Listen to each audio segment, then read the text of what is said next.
Hello everyone, it's Matt again. Thanks to your views, comments, support, and a few messages, I was able to put together this first little episode of The Clinician. Now, although I didn't get even a millionth of as many votes as the little girl that cried because she was tired of hearing about the Bronco-Obama debate, I feel pretty confident that I have enough support that we can really move forward with this program and help make a difference, so thank you so much. Now, before I move on, I wanted to take a moment to reflect on Hurricane Sandy and the damage it did along the Atlantic coast. In this tragedy, there was loss. Lives were lost. Parents, children, siblings, friends, co-workers. There's property loss. Maybe even for those that didn't actually live out in the event and have to live through it, there was still a loss to some family members and friends that actually lived out in the area. And then there's those, even outside that, they're compassionate people that love and feel and want to make the world a better place. And these people hurt too. In these times, it's really where we start to appreciate the significance of life. Here's where we really understand that it's the little things that keep us going, like being able to appreciate coming home and having a nice meal with the family, or being able to go out with some friends, the local pub. And this is also a time when we need to work together. Now, I'm sure most of you have seen on television, maybe on the internet or through work, maybe in the newspaper even, various ads and that accepting donations to help support the victims of Hurricane Sandy. Whether you support by money, whether you give a donation, or whether you encourage others to support, I want you to know that you are advocating on behalf of a great purpose. So whether or not you have anything you can give directly, if you can't give your time, if you can't give any money, if you can't make any, other type of donation, just being there to support these individuals is so important. And that's one thing I really want to stress on this program.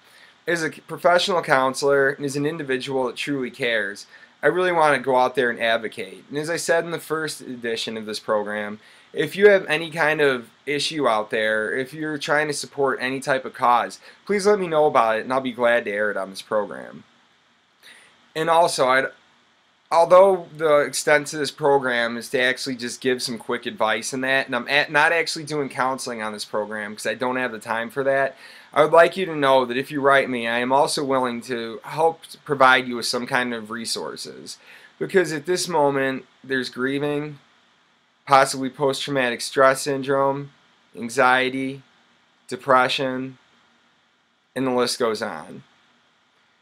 While if you're really feeling any stress in your emotional well-being right now, I'd like to encourage you to seek professional help immediately.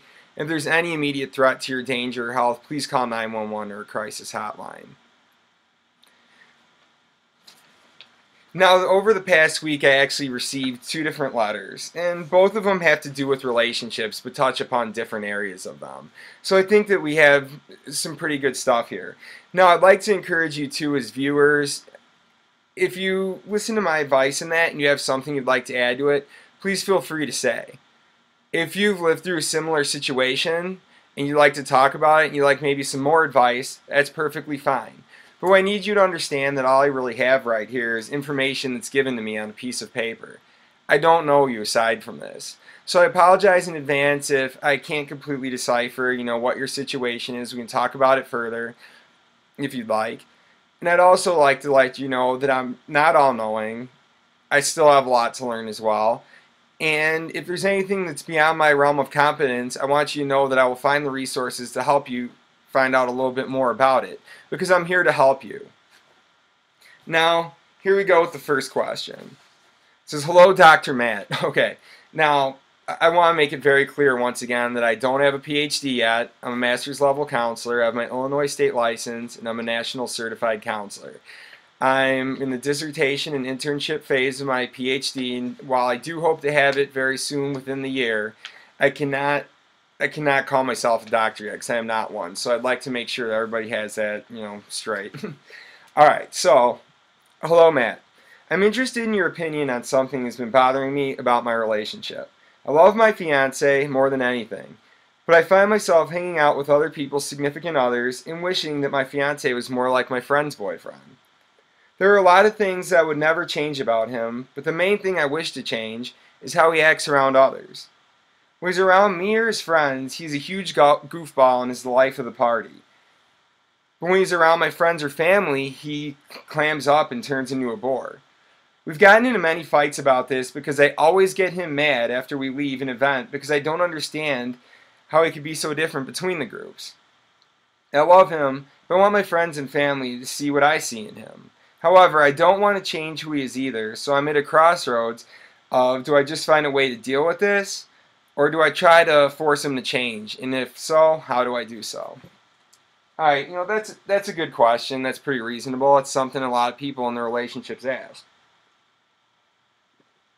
There's a couple key things to note here, though.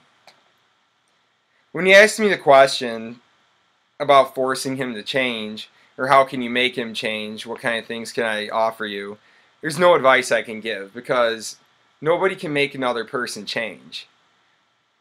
You can influence a person to change. You can try to persuade the individual a little bit. You can plead your case. You can openly discuss what's bothering you. But the one thing you can't do is you can't force somebody to change, just like they can't force you to change. And same thing about when we go here, and we're discussing the emotions and everything. You talk about, how you get into these fights and everything because you always get mad at him. Now, the one thing that you need to understand in this situation as well is that, is he making you mad, or are you actually making yourself mad because you don't understand about what's going on in the situation? Now, let's look at it this way. Suppose you just bought an absolutely beautiful Armani dress. This is the nicest dress you've ever had. You look in the mirror, you look great, your fiance says you look great. But then you're walking down the street and somebody makes a comment and snickers at you. How do you respond? You can either A, just brush it off and keep going about your day. B, you think to yourself, okay, this is a nice dress, this woman has no idea what she's talking about. Or C, you can sit there and let it ruin your entire day. It's all a matter of mind. And the thing is, in this type of situation, when you ask the question, do you need to find a way to deal with it or try to make them change? The answer is that you really need to find a way to deal with it.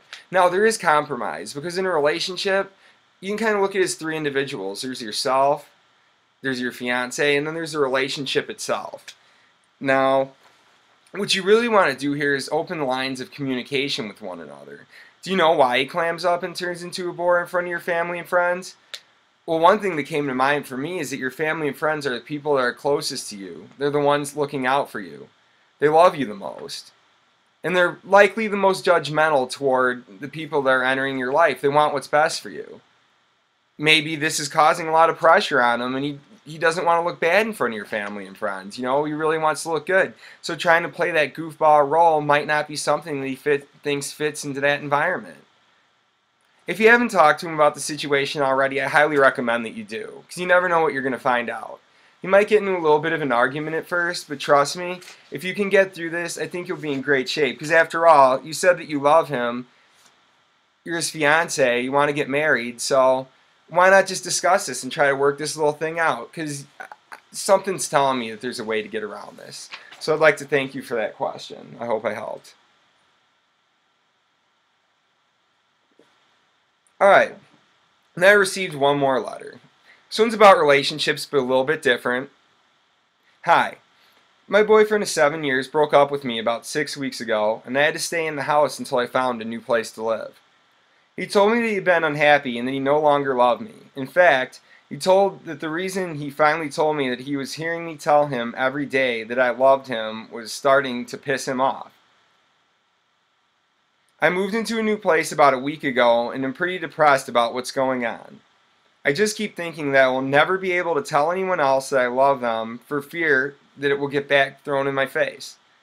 I don't know if it's something you can help me with, but I would like to hear back of what you think. Thanks.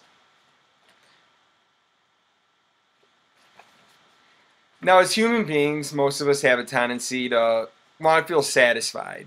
We want to be happy. It's not good to feel down in the dumps, so we keep finding ways to make ourselves happy. In relationships, they're a big thing in life that make us happy. Maslow's hierarchy of needs, needing of belonging and everything. So it's understandable that you've built up this strong attachment over the years, living together 7 years and everything. The feelings that you feel right now about feeling depressed are completely natural. And while I wish I can just snap a finger or say something magical to you to make it go away, I can't. It's something that, yes, you're going to have to deal with. And that old saying that, time helps mend a broken heart.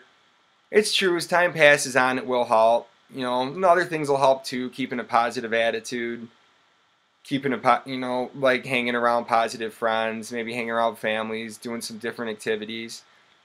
But as long as you can sit there and make yourself get through it and face every day positively and realize that there's more to life than just this one relationship, you're going to fare a lot better. Now, one thing I'd really like to make you think about as well is that in the statement when you said that the reason, he finally told you that he was freaking out is because you were telling him every single day that you loved him and it was pissing him off. Now, clearly, if you were telling him that you love him every single day, you love him. Now, I don't know what he was saying back to you over the past 7 years, but for him to come out and say something like this, you have to ask yourself, is this really a relationship that you wanted to be in? Suppose you would have stayed together even longer. You got married, had a couple kids, maybe grandchildren, and then he tells you one day that for the past 50 years, every single time you've told me you've loved me, it's pissed me off. How would you feel about it then? Probably a lot worse about it than you do now. Now, I know it feels bad hearing it and everything, but to a certain extent, there should be a little bit of relief there that, hey, I was able to finally get out of this relationship with somebody that didn't feel the same way about me. Now I can explore and find somebody that does. Well, I can't guarantee you that this relationship is going to be found overnight, in 6 months, a year, 2 years. The thing is, if you keep looking, keep staying positive, it's more likely to happen. And what I really want you to remember here is that where you're at now and being able to explore, and get into that abyss and everything, which is somewhat scary, it's also better than the situation that you just painted out to me. So with that, I'll have to say, just please, please, please be cautious, and feeling down in that. People have tendencies sometimes, start partying a lot, substance abuse, performing risky behaviors, so I'd highly discourage any of that. It sounds like you're doing well in the fact that you're able to find a different place after living with him for a little bit. That's good. Glad to see that you're able to have that independence and everything. And, just, all I can say, maybe it's cheesy, but just keep your head up. Just keep your head up. And if this advice, if there's anything further you'd like to add to that, please feel free to write me, and, I'll give you a little bit more advice in that. Anything that can help you. If anybody else has been in this type of similar situation before, and you'd like to share your experience that I can share with this viewer, I'd appreciate that, and I will. But with that concludes the 2 messages that I got. So I'd like to once again reach out to everybody and let you know that I'm accepting all different types of issues. Like I said, the only ones that I can't take are anything that's immediate. If you're ready to harm yourself, harm somebody else, please call 911 or a crisis hotline. If it has anything to do with any illegal matters, this is something I cannot touch on this show. But anything else, I'd like to welcome.